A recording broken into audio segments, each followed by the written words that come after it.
বন্ধুরা, আমি আজকে গাছ থেকে পেঁপে ভেঙেছিলাম 8 পিস, তো 4 পিস রান্না করেছি সয়াবিন আলু দিয়ে। তো প্রেসার কুকারে সিদ্ধ করে নিয়েছি, এবার দেখাবো রান্না। নমস্কার বন্ধুরা, আমার রান্নার চ্যানেলে।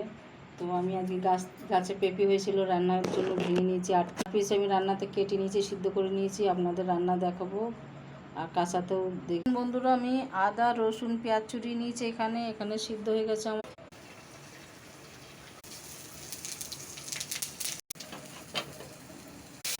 এই যে বন্ধুরা, সিদ্ধ হয়ে গেছে সয়াবিন পেঁপে।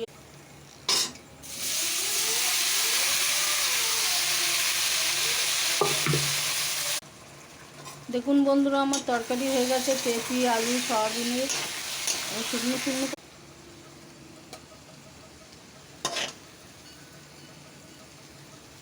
আমার দেখুন বন্ধুরা, সবই